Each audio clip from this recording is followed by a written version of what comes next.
What's up, everybody, and welcome to another week of the Bearded Browns podcast. We got a great show lined up today.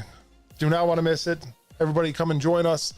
We're live on YouTube, Facebook, Instagram, Twitter, all the good stuff. You know where to find us. First and foremost, we have a very, very special guest with us today. You guys have seen it on all the social media. Charley Hughlett, the long snapper of the Cleveland Browns. And it's going to be fun. Got some questions to ask, and you guys will all be able to have a firm understanding of how hard this guy's job really is. It's not easy. I tried to snap a ball 15 yards yesterday, dude, and I thought not happening. No, not at the rate not at the speed that they do it either. I mean, you could probably snap it, but it's going to be high, archy, and your punter will get killed by the time it lands. So. Yes. Really quick before we touch base, I want to touch base really quick with the Amari Cooper thing real quick before we bring him in. I'm not making that guy wait. An extra $5 million for a year.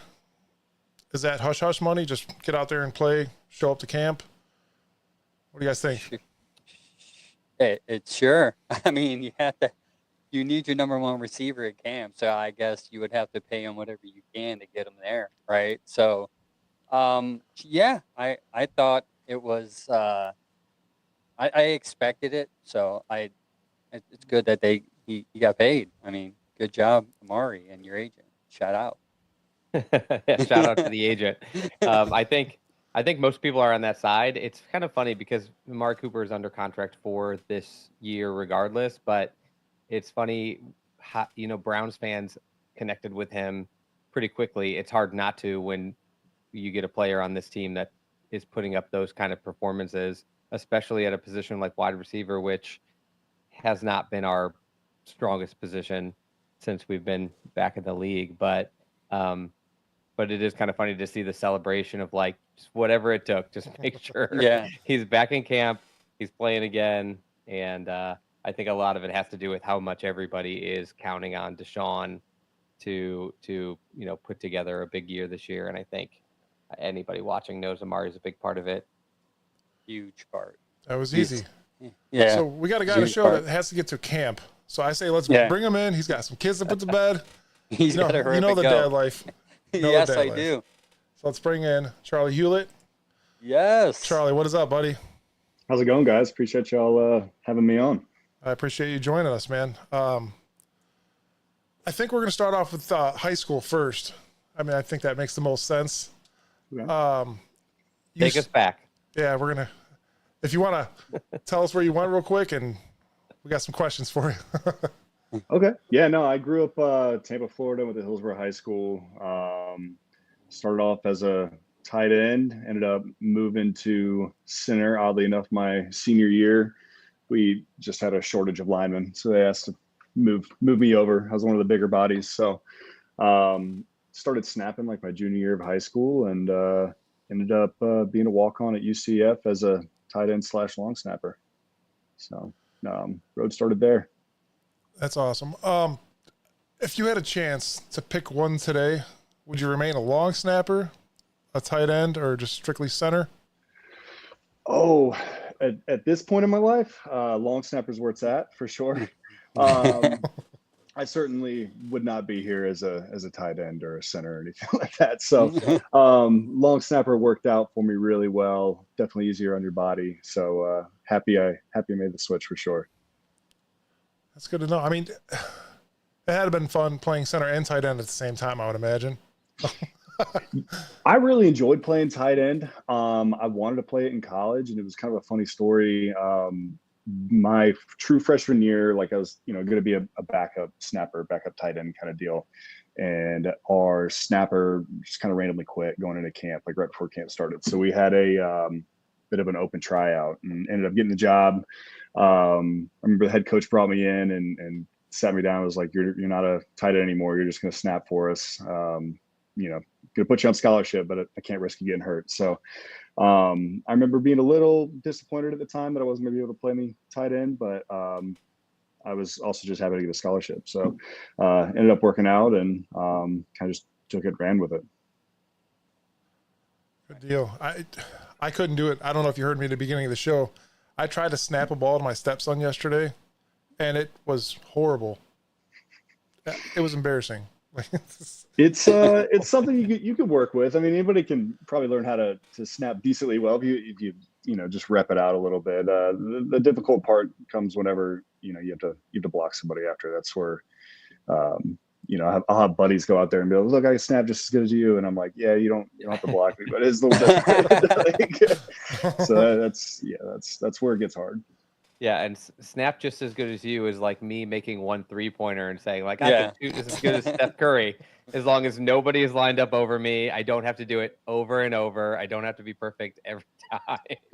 There's the pressure aspect definitely gets in there a little bit. You got to do it every time for sure. At this point, it's kind of a muscle memory thing, that part of it, and it's like one of those things. If you're thinking about it, you're doing something wrong. But so it's something you just got to put in the reps, and eventually, it'll iron itself out.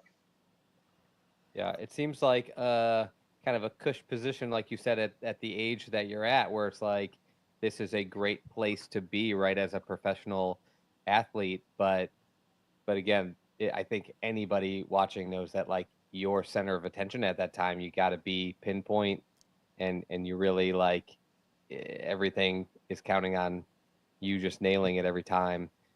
It had us wondering yesterday when we kind of prepped for the show. Obviously, in camp, the specialists are on their own, doing their work, but there's a lot of off-season time where you guys aren't together. What does somebody like you need to do to kind of maintain consistency, good placement, velocity? What is kind of the workout and training involved, and how do you pull that off outside of the facility? A lot of it is target practice. There's like a football field / soccer field close to me, and I'll go out there and snap to the soccer goal post and try to hit that. Getting the field goal work where you have to be in rhythm and stuff, that's a little more difficult to do. My poor wife has had to go out there and catch some for me. I've had some snappers from my former high school I'll get out there with to kind of get some reps and stuff like that. But that's the more difficult part. She's usually not as happy to have to do it, but she gets the job done. I do have a weird question for you, and it's not one that we have written down for you, but I think it was the Indianapolis game where Myles Garrett jumped over the entire offensive or the line. As a center, if you seen Myles Garrett rushing at you like that, what would you do?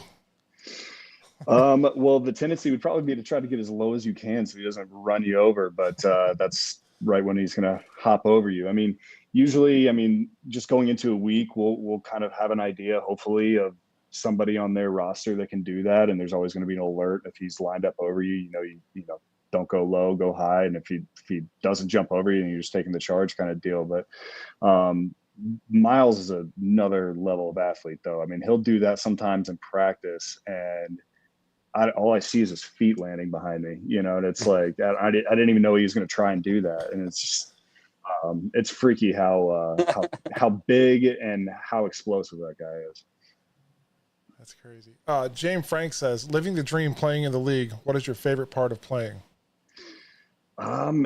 It's definitely just like she said, living a dream. I mean, it's not something that I really ever envisioned. Like if, in high school or little league or whatever, it's like, obviously it was a dream to play in the NFL, but I think it was realistic for me. Not necessarily. So to be here and to still be doing this, I mean, sometimes you kind of have those like pinch yourself moments where it's like, I'm going into my 13th year after college, 10th year with the Browns, 34 years old. Like, it's crazy that I'm still doing this. And being able to have my kids see me do it, being able to still get to play a kids game with my buddies like that, it's unbelievable. Man, that's great. I did want to touch base really quick with you coming into the league. Your first year was kind of rough. You were bouncing back and forth, other teams. In 2014, you were with the Cowboys, Patriots, Jags, Patriots again, Browns on September 30th, back to the Patriots, Kansas City for 2 weeks or whatever it was. Then you came to Cleveland. You found your home. That was it. December 24th, 2014, you signed with the Cleveland Browns. Was that your was that a great Christmas gift for you? Or? It was. That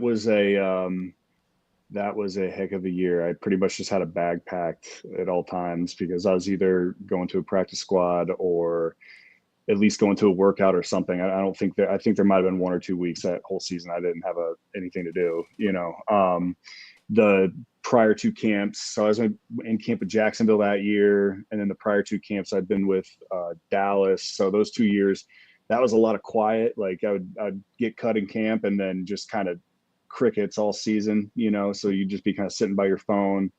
I was working as a personal trainer because I needed to make some kind of money and do something, live with my parents kind of thing.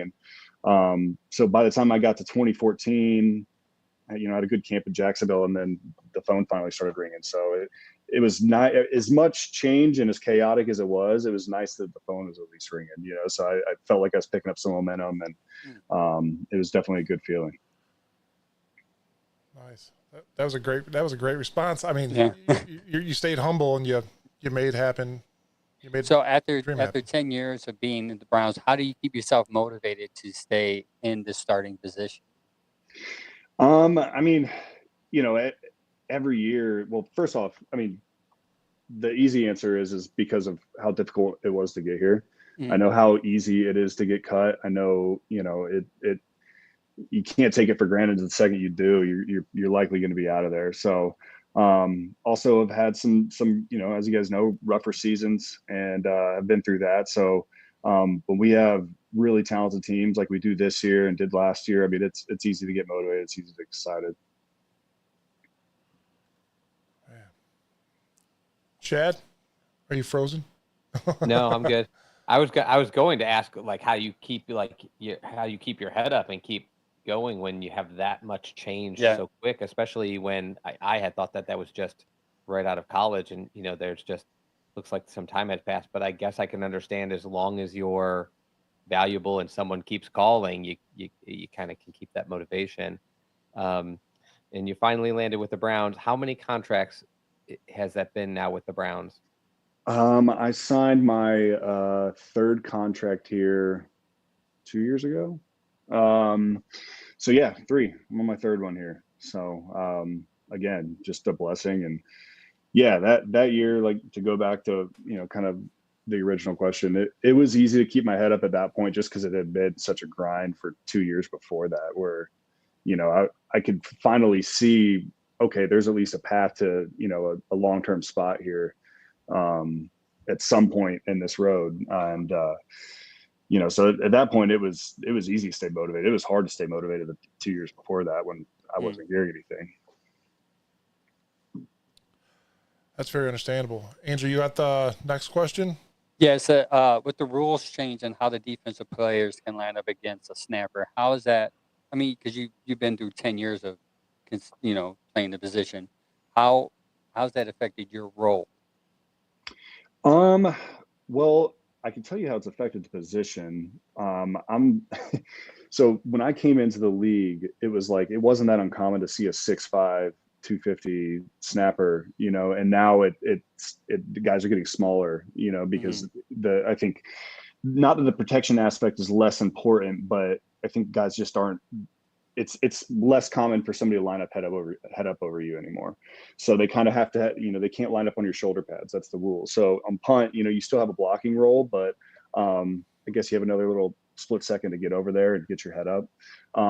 Field goal, the same way. It's the same way. You can't line up head up over you. So you still kind of get those like helmet to helmets every once in a while, but you rarely get the call. And yeah, no, I wouldn't say it's changed a lot for me in terms of my role, but it's definitely changed, I think, the prototypical, if you will, snapper body that teams have started going with. You had mentioned earlier, so that kind of brings me back to what you had said about Miles. So in that situation, just to clarify the rule, is that player not allowed to make any contact? He's not lined up directly over you, right? So is he not allowed to make any contact with you on that kind of a jump? Yeah. The rule is he's not allowed to make any contact with anybody on the field goal team. So me or the guard or anybody. I mean, typically what you'll see is you'll see like whoever's lined up next to him kind of like shove the guy down to kind of get him lower. But yeah, if he makes contact with anybody, it's a penalty. So yeah, not too many guys can do that. Can't do what It feels not human. I'm just He's reeling not, on the fact that he actually did that. Did Then that I'm like, without- my God. And I don't think you can Yeah. have a running start anymore either. So it's like you used to see a couple of years ago, like guys Yeah. line up 5 yards deep and run. I don't think they can do that anymore either. that's actually good. I mean, it's less likely to happen, less likely to block a field goal that way. You got to stay still until the ball's snapped. Yeah. You've been through 5 head coaches. I can name them: Mike Pettin, Hugh Jackson, Greg Williams was the interim coach, Freddie Kitchens, Kevin Stefanski. You've seen the good, the bad, the ugly of this team, and the best. and the best so far. You were here for 0-16 in 2017. What do you think about the road ahead with the changes over the years with the franchise in itself? I mean, I think we're in a great spot. I mean, I really love everything about Kevin. I mean, he's approachable, but he's firm when he needs to be. I mean, I kind of said this earlier on an interview that, they asked me what I liked about Kevin. It's kind of the same answer. It's like, not every head coach do you feel like you can go into his office at any time and bring up any kind of issue you're going through. I mean, there's a lot of coaches that you just don't feel comfortable doing that. And, he's the kind of guy you can go to him with anything, and he's going to listen to you, and he's going to, he's going to make the best decision for the team based off of that. I mean, it's not necessarily going to be yes or no, but, he's going to do the best thing for the team. But the fact that, any guy can go into his office and just, kind of shoot it with him and come to him with anything, I think that's really important. That's valuable. He stays humble. How hard was it to stay not only motivated but encouraged to to play your role during the 0-16 and 1-15, the 2 years that we often forget about as a Browns fan? I mean, it was incredibly difficult to be completely honest with you. I mean, you play this game because you're competitive and you want to win as a team. Mm-hmm. And, so those years were extremely difficult. You almost have to kind of, turn it into do your job and make sure that, you're not the one, like you're not letting the team down. And so that kind of became my focus, is like, how do I just make sure that I'm doing my part and kind of let the pieces fall how they do after that. And, I can remember like having conversations with other guys and coaches and just being like, how are you dealing with it? And that was kind of the best advice I got, is like, just make sure you're doing your part. And so that was kind of what I did. And, especially where I'd been, I was like, man, this is, I know again, how easy it is to not be in the NFL and to just not take it for granted. So just make sure you do your part. Yeah, that would be rough, man. and that clearly must have worked for you, because not surprisingly, after 2 years of that poor play, and I guess you can throw in coaching in the mix there too, because it takes a lot to just not be able to win those games. But you and Joel Bitonio are the only two who came out of that, obviously in a way that the new, I mean, you've been through so many GMs, but when new GMs come in, they know who still has a really valuable role in this team, who they can continue to move forward with. So kudos to you and Joel for kind of playing your part during that era and being able to come out of the other side still as highly respected players at your positions. Along with all that turnover that losing kind of can lead to, there's been quite a turnaround since 2018, 2020, now of course coming last year for 2023. But through that era, there was turnover at head coaching, all of the general managers, coordinators, and now here you are with Bubba Ventrone.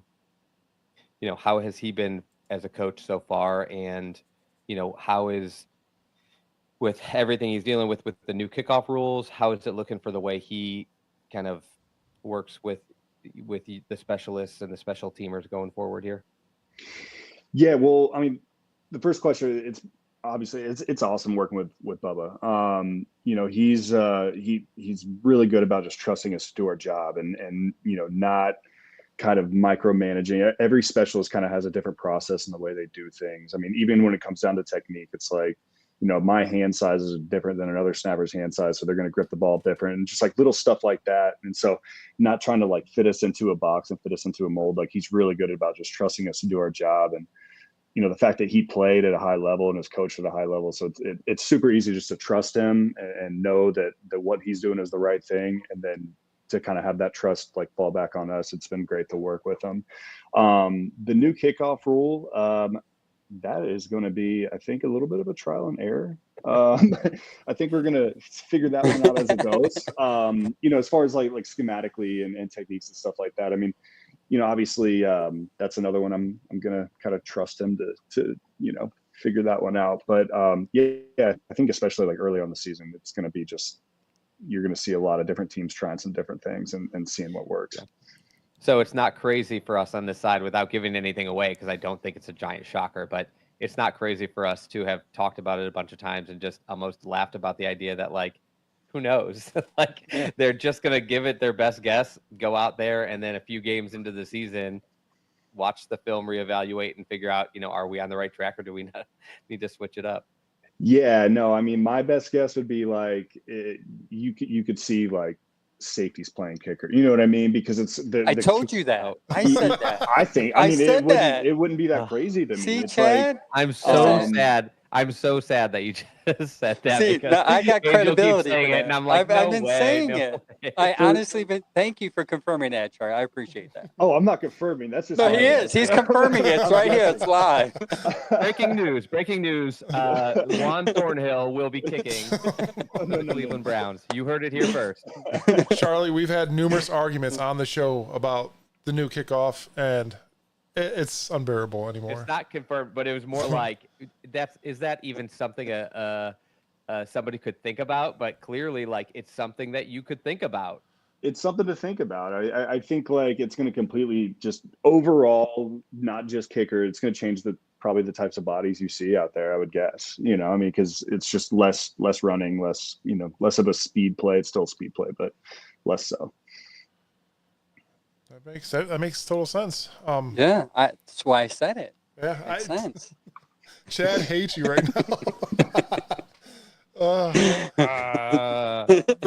big question, Charlie. We need to know that. We need to know the truth. We need to know what's really going on, what people are thinking in the building. Clearly, No, I it's don't all belong good. there. Well, I'll die on this hill for now. But as a person that plays for the Browns, and you've been in the city for 10 years, and you kind of see the craziness of our fans. When it comes down to the AFC North rivalry, is that like a real thing in the locker room? Do you guys wake up extra hype for like Pittsburgh and Baltimore and Cincinnati? Absolutely. I mean, for one, those games count. So I mean, even if you're like, for like the new guys on our team who might not be as familiar with it, it's like those games count for two.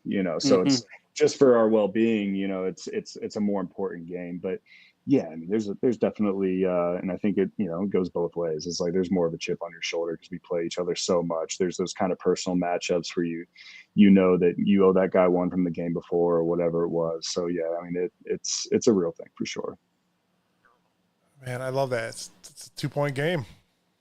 You heard it here. Yeah. So you were just talking about how you get hyped up for those kind of games, and of course, you got to win them all, as many as you can.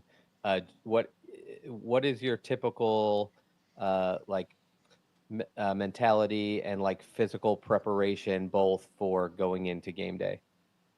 My mentality, and this is more of a specialist mentality, that it would be a lot more fun if I could just get juiced up and start screaming out there, but it's just not good for what I do.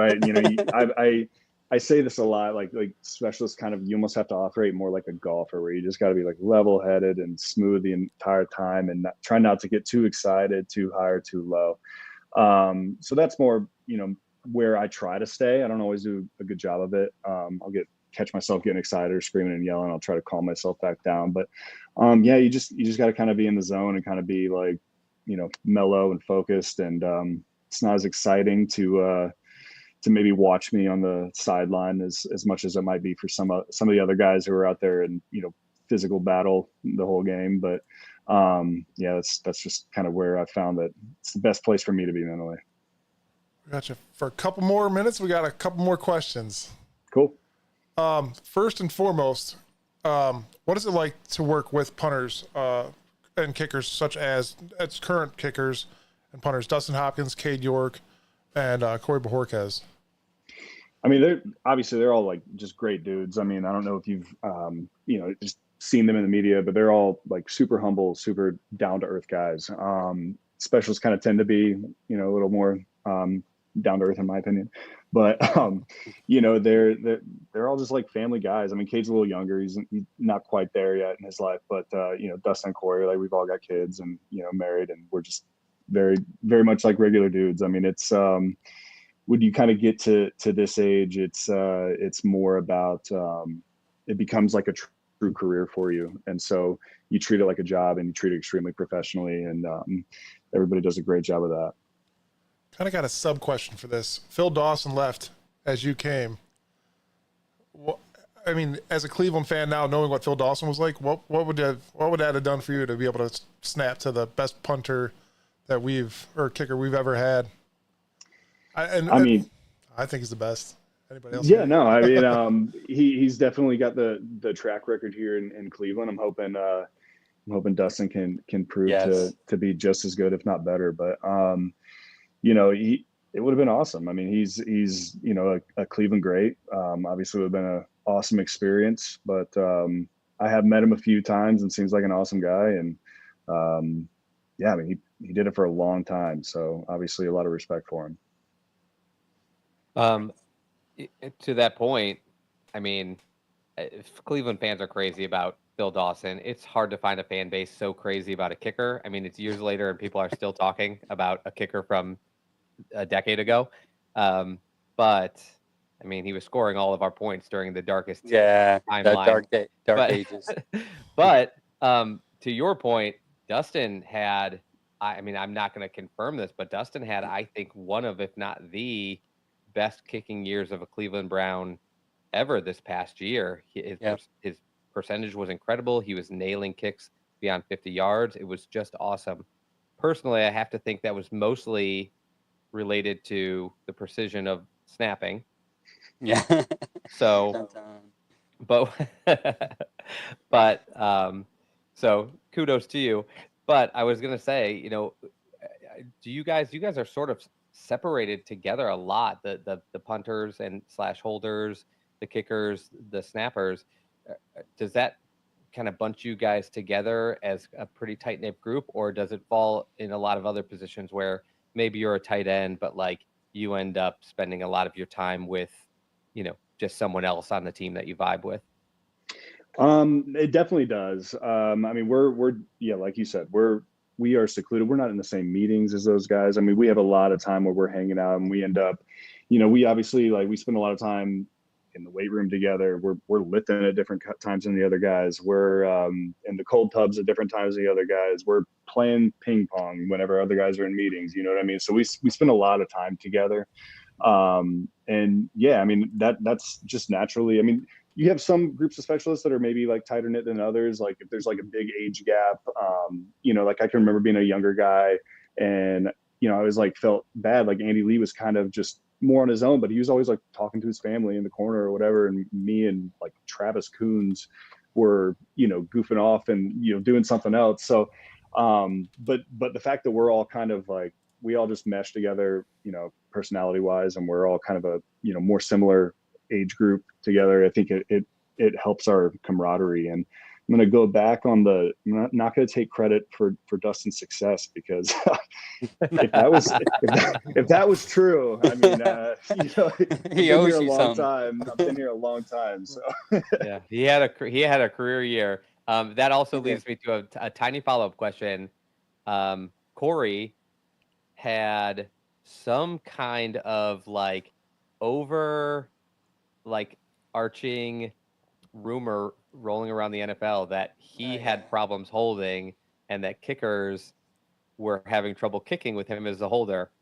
Last year, that looked to be definitely not the case. Is that is that something he's aware of? And is that something that clearly it's not true, either that or him and Dustin and you all just are in sync. But, is that something that came up or was ever mentioned? Is that like a real vibe? No, it's definitely something that, I'm sure he's aware of, and we've heard that before for sure, but it's definitely not true. I mean, he's been a fine holder ever since he's been with the Browns, and whatever happened in the past, I think I know in the past he was dealing with a lot of changes throughout their specialists, and we have to have so much chemistry together in terms of timing and exactly where they want the ball and everything like that. So there's a lot more, I think there's a lot more to that than just putting it on him. But yeah, I mean, certainly he'd heard those rumors as well, and can very confidently say that it's not true. That's good to know. That is good to know. We know that. Yeah. Yes. Yeah. We hadn't had a hunch after last year. We're like, Yeah. well, if it was true at any point, it's definitely not true now. But Do you got time if you kind of, I was just gonna say, yeah, if you look at that season, there was a lot of moves through their unit, and it's just easy those kinds of things for sure. One last question, guys. You got time for one or two more, Charlie? I'm a dad of 2, and I know what it's like to put kids to bed, so I want to be sensitive to the dad. One last question. The news came out today about the NFL proposing to expand the game to 18. 2 questions. What is your thoughts personally on that? Are you excited? Are you like, I better get paid more money? And what is your concern about the health and wellness of that? And I'll give you this sub question, by that way you can get out of here. What is your thoughts on how, because obviously if they do this, they're going to try to eliminate some preseason games, which takes away from the lower to undrafted free agent, rookies to the lower grades, 4 to 6. How would that impact their roster spots as far as trying to showcase their skills? That was a lot. I hope you remember. Yeah, I mean, I'll hit your last question first. I mean, obviously, it would have an impact on those guys. I mean, even when we went from like 4 to 3, it had an impact on those guys. And like going to COVID year, no preseason games at all is extremely difficult for those guys to make squads. So, I mean, yeah, I would say just like the overarching thing about the 18th game, you have to take everything to an account. It's like, do we have a way to mitigate, injuries? Is there an extra bye week in there? What does our offseason program look like? And these are all questions that, I'm sure they're going to discuss and come out with some kind of deal that we all, ultimately probably vote on in the end. And, there's a lot of questions there. It sounds like from the way I read it, that they're merely just like entertaining, like, okay, well, what would this look like? I don't think that this hasn't gone anywhere, past that. So, and I think that's what's going on. They're like, okay, if this is a thing, let's see what it could look like. Because yeah, there's, like you said, there's a lot of questions that have to be answered. I mean, like playing services and stuff like that. I mean, the game ultimately has to be made a lot safer if we're going to be talking about adding games. People in the chat are calling you Charlie Cool. So I'm gonna Is be it a backwards hat? What is it? Listen, I'm gonna be at the Dallas game, the home opener, and if you start hearing Charlie Cool being chanted, I had nothing to do with it. He's gonna make a sign. I don't know how. Please don't chant while he's lining up. I'm not used to that kind of attention. I don't know how to deal with it. Oh man. But yeah, I kind of have one more thing that's grinding on my head here. If you have just a second, it's just a basic overall global question, referring back to the fact that besides Joel, you are the longest running Brown on the squad, and over the last 20-something years, there hasn't been many Cleveland Browns at all who have lasted, a full decade and going longer, given your contract length. You've seen a lot of culture in this locker room, good, bad, or whatever it might be. But my thought is clearly, the fans love to attribute culture to, Jarvis Landry got here and he's such a leader. They drafted Baker Mayfield. It's Kevin Stefanski and Andrew Berry, their leadership. I don't really care where it came from, but it's a very clearly different vibe to this team and what they believe they're capable of. I just kind of was wondering if you could speak to what that vibe is like now compared to maybe sometimes in the past, and what this team's mentality really is going into this season. Yeah, I mean, in particular, the last 4 years, the team has definitely been like closer, just from a chemistry and personal friendship kind of standpoint. Last year being definitely the best one I've felt personally by far.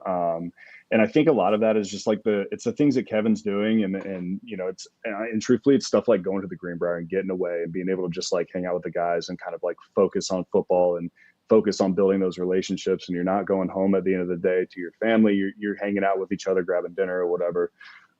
So I think it's like little things like that. And then, yeah, just in comparison to what it was in the past, we had such a transition period, especially in those down years, where a lot of like our, culture driver, at least from a player standpoint, those guys, they were kind of at the end of their careers or moving on to other teams or whatever it was. So, we were such a young team, and we kind of had to like build that on our own. And it's hard to do. It's hard to do whenever everybody's, just so new to being a professional athlete. And it's something that's kind of built up over that period, over the last, whatever it is, 8 years. And it's really started to solidify in the last like 3 to 4. Nice. And we love Kevin and Barry, by the way. I mean, I'm sure I speak for many fans, but big fans. The culture that whoever did it, it's amazing to see. And I was just thinking about this, like you went from 0-16 to going into playoffs. Like as a fan, like when people start to complain about certain things during the game, I'm like, shut up. You went 0-16 a couple years ago. Enjoy this, okay? So, yeah, we appreciate you guys. You guys is hardworking. You guys changing that culture there and giving us something where my wife doesn't hear me yell on Sundays anymore. Appreciate it. I am happy that I'm happy you're happy. Trust me. It's not fun hearing boos. It's really not. But, obviously we understand that sometimes they're warranted, but it's not a good feeling. Well, we'll let you go with something funny real quick. I watched, I still remember this too, the infamous false start you had where you had sand on your fingers and you wiped them off. You wiped your hands off your pants and you heard the whistle and you're like, you got to be kidding me. Was that in Baltimore? Yes. A couple years ago? Dude, I don't even think I did have something on my fingers. I had to wipe it off my hands. And then I think I like put my head down to look back at the board at the same time. And Harbaugh's sitting there screaming, saying it was a false start when we don't even have that. We didn't even have that in our playbook. That's something they do. So it was like guilty, by association kind of thing. But, Shots fired. Shots fired. Oh no, don't do that. But no, I remember just being like, yeah, you guys have tried that before. We haven't tried that. Like, that's not something we do. But, yeah, so awesome. that was frustrating. But awesome, man. Thank you again, Charlie, so much for joining us tonight, man. You stay humble, man. You're great. The work you do is not unappreciated here. We know what you go through. Not only do you got to snap, block, and tackle, you do it, man, and you do it damn well. So we appreciate you. Thank you, guys. I appreciate it. Thank you. We will see you soon, man. Thank you. All right. Have a good one. I was waiting for that. I knew I was going to be either a round of applause or that. Man, I like that. That's an easy guy to talk to, right? It is. Yeah, I could have talked to him for a wole hour. No BS. I could have made that happen. And I'm like, should I even say this last question? Because we're definitely over. But it was just grinding on me. Like, if I don't ask him about like the that was a good one of the team, like I'm gonna feel so bad. But what a great guy to talk to. Like I said, it's always something special when you have a person on your team, especially from a Browns perspective, because this team, I could guarantee, I don't even have to look at the numbers. In the last 20 years, I know we've had more turnover on our roster and in our front office than anyone else. We've got the quarterback jersey. We've got that giant coaching list. We've seen GM after GM. Like, to have somebody that has lasted that long on the team and who has done it through like such crazy complete roster and front office flips is just a testament to how well he does what he's there to do. Yeah, not a lot of people really understand what goes into being a long snapper. there was a question on there that we did have for him, and I wanted to ask it so bad, but that is a 1 in 32 job. There's no secondary. You don't have a second string long snapper. I mean, yeah, and he had mentioned it, right? Like he's on a roster and then he's just packs his baggies home. It's not like they keep him around to back up. It's you're either there or you're not. You're right. I mean, not only do you have to snap a ball quite far, you have to have pinpoint accuracy. You got to be fast. It's got to be there. What was that, Chad? Or I'm sorry. Look up the velocity. Yeah, we didn't get that question in. It was 6. I mean, I saw it. They said you have to spike it, hike it between 0.6 seconds to 7.75 seconds. It has to be in the kicker's hand at that time. Now the velocity. I don't know. Do the math. I'm not that smart. I'm imagining 50 to 60 miles an hour. I mean, a football isn't super light, and it's got to travel through air pretty fast. It's not small, but there's so much more into it. You snap the ball, you block, and then I think he's got 26 tackles under his belt for punts. And I've seen him blade some dudes out too. He's not a small guy. He was mentioning how the position gets smaller, and I could see like he's right, like why that would happen because people can't line up over you anymore. So even though you may have to block, you get a second to correct yourself, and you just have to basically by that point in the snap, the punter is getting ready to launch it. You just have to like get a hand on somebody, but you also have to tackle, and it probably helps that he's a, he's got a tight end. He still has a tight end body. He's tight 6'4", end size. 245. Yeah, he's the size of a pass catching kind of tight end, and yeah, it's probably interesting to go from this perfectly precise, calm position to maybe having to burst out and make a tackle. So it is tough. I also just looked it up. According to the interwebs, you have to be able to hit about an average of about 52 miles an hour. Wow. So I was right, 40, 50 miles an hour. That's insane. Yeah. Can you imagine trying to catch it as a punter and punting it at the same time? That's crazy. In December or January in Cleveland. Where it's cold. And you got to be pinpoint. In the rain. I heard that punters and everybody wants it in a exact location, whether it be at their head so they can get it down, chest, get it down, wherever it may be. You got to know where that the holder wants it, or punter, to get it off. He mentioned how in sync you have to be with the entire kind of circuit of the punter and or the holder and the kicker. Yeah.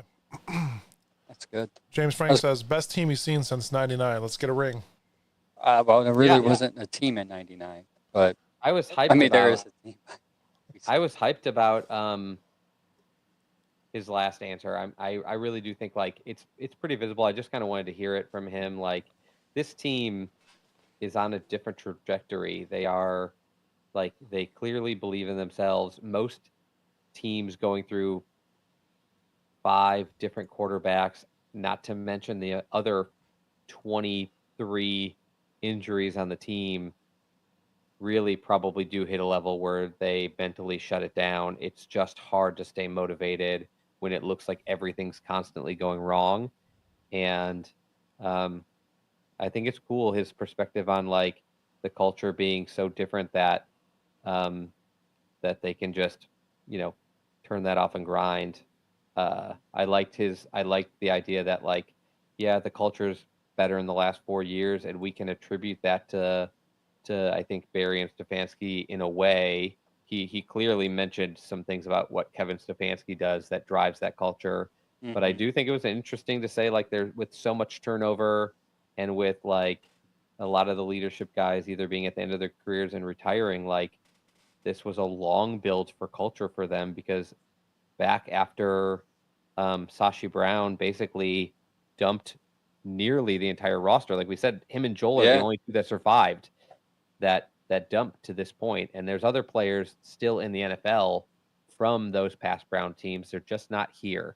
So, after that, we drafted out. I'm going to go ahead and guess we drafted like in those two Sashi Brown years, we drafted, I'll bet you like just probably below 20 people. Yeah. They brought in so many rookies and most of them made the team because there was no one else. That is an interesting thought of like, how could there be culture? They're all just learning how to be professionals. And there's 18 guys like just coming onto the team together without any anybody to lead them. Coaches are coaches, but you need the people in your room to set examples, and there just wasn't that. So it's kind of eye-opening to think back to like that time and some of the reasons why it is how it is now compared to 2016, 2017. Yeah, it's insane. It's going to only get better this year, gentlemen. I think. Thank goodness. We're going to see a lot of Amari Thrash. They're on a consistent build. Yeah, you're Amari Thrash take. You can get into that.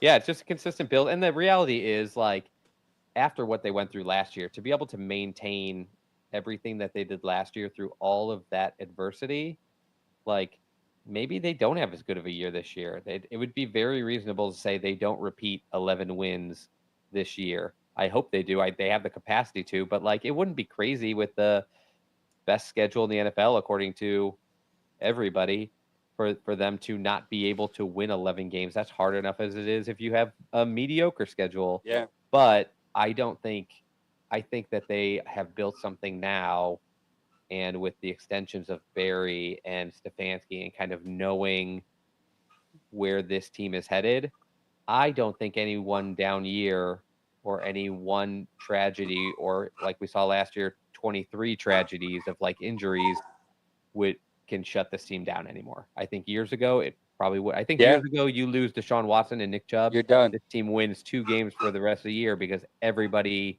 doesn't believe.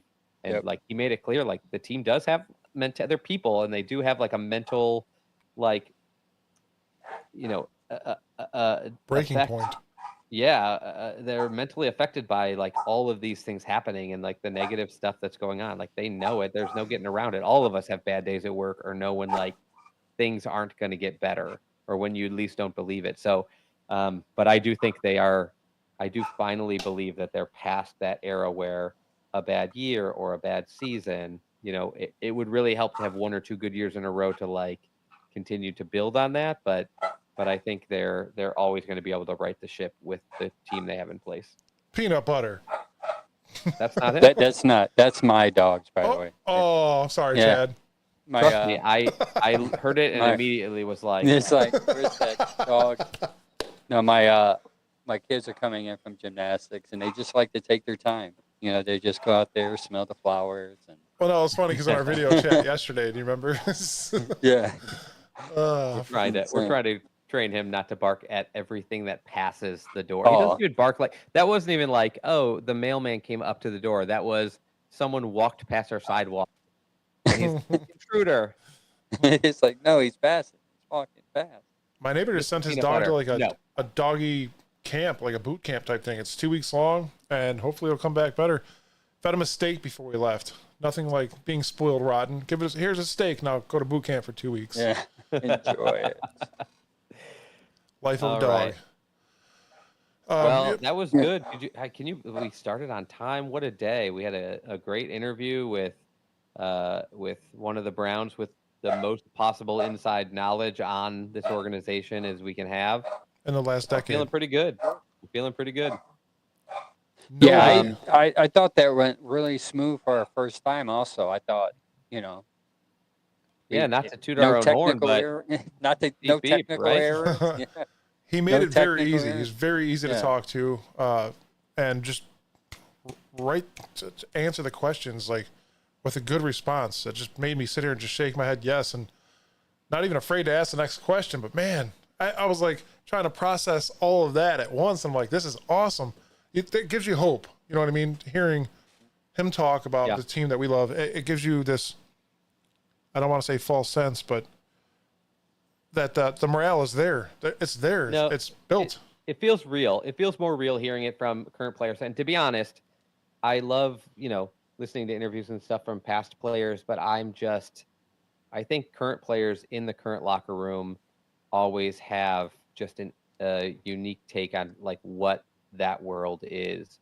I think it's when players get in the media, like ex-players and things are always great to hear from, but ex-players in the media, I think, are all of a sudden immediately rigid to the fact that they are only going to say certain things, or they are prompted to like take certain takes because that's what their job is now.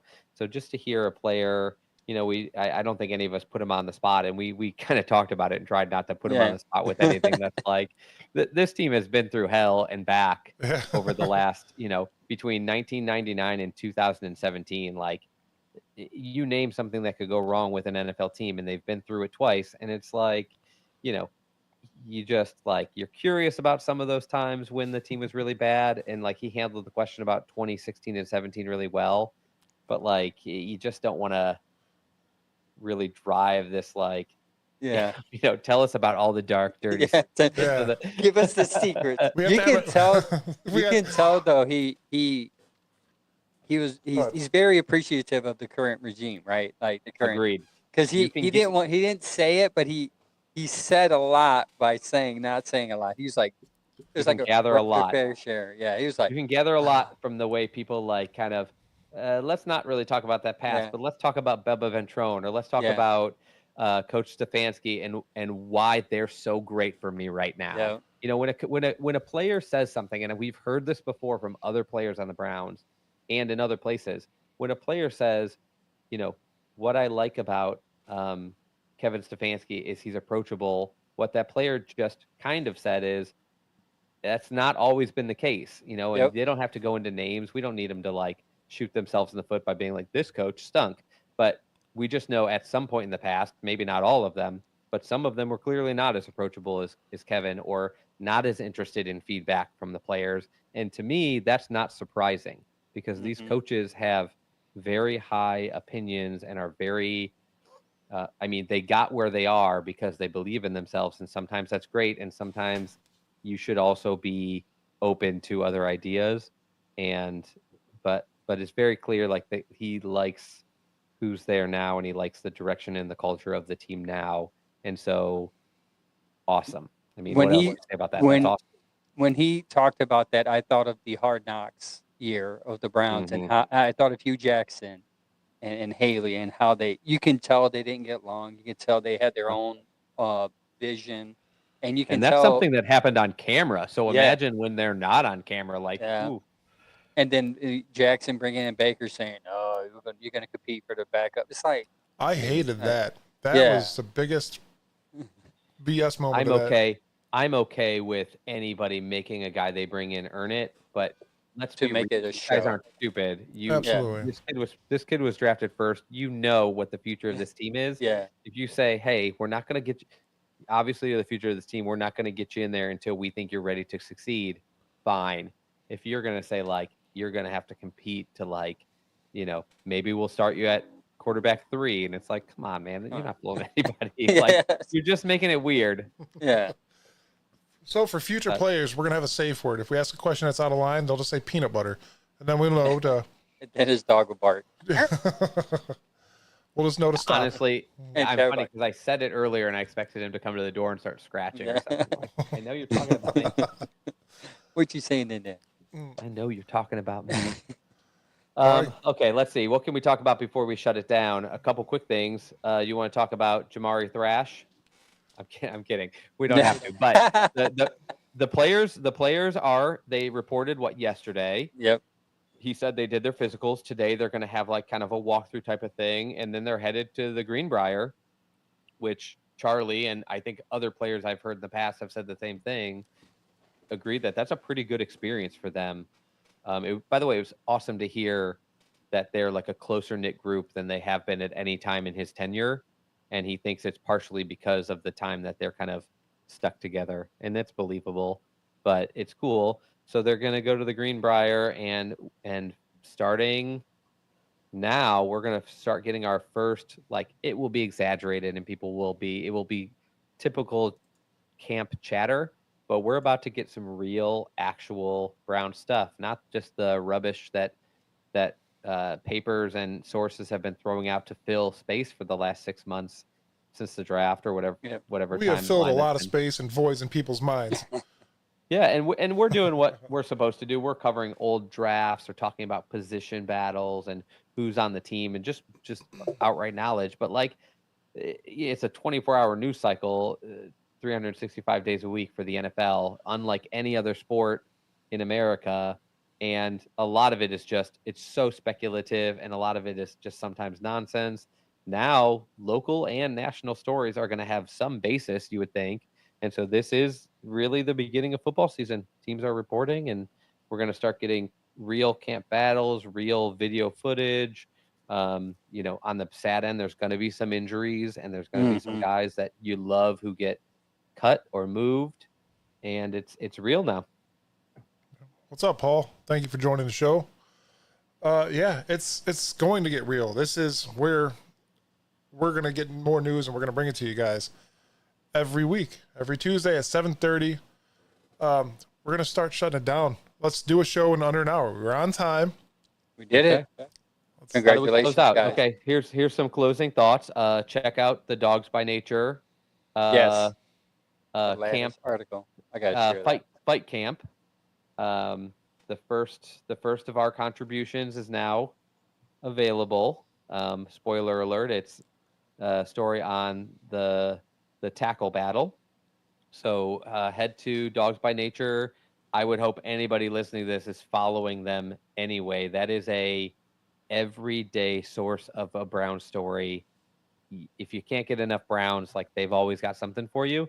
But yeah, our first contribution from this show is there today. So go ahead and check out the Fight Camp tackle battle. And and I think also follow all our socials, YouTube, Facebook. We have all of them. We're on all of them. Podcasts, every podcast known to man, we're signed up for. Oh, and yeah. also Amazon. We're on Amazon Music. now. Yeah, we're on Amazon Okay. Music. And honestly, there's a couple different names, but if you type in the Bearded Browns, I looked you're around. There's not other Bearded Browns. It's pretty much Just going us. to be us. We own the market. Also, I'd like to make note that a Browns player confirmed that there might be a safety kicking sooner or later in the NFL, and I would like to. I'd like to point out that I actually sounded smart for a couple weeks, and he confirmed it. Thank you. It's going to happen. It's going to happen some random Time. week. There's going to be a kicker like pulls his hamstring, and the safety's going to go out and kick, and I'm going to be like, God dang it. Let Tuesday's Angel going to live in be his miserable. glory. And then Chad's going to be like, can't guys, I believe can't be this. on the show this Tuesday. I think I'm getting sick. I'm like, I think, I'm coming down with something. No, it would be shocking. Even after Charlie said, I'm like, that would be shocking to me. But it was more like eye-opening that he just said, basically, what I took from that is they're thinking about everything. Like, they really are. Because we talked about it. I'm like, I don't think they're really going that far, right? But, yeah, apparently they're thinking about every potential possibility going forward. Given the kicker we have and his ability to place the ball, I'm sure that's the go-to plan. Yeah. But him mentioning that means that, like, everything is on the table and teams around the NFL are thinking of every way they can to get an advantage on that play. Yeah. All right, man. Under an hour. Well, an hour. Congratulations, guys. Shut it down. We finally did it. We got 1 minute left. How do we mess it up? Thank you, How everybody, do for we joining mess this us. Yes. Like, subscribe, Yeah, share, have fun.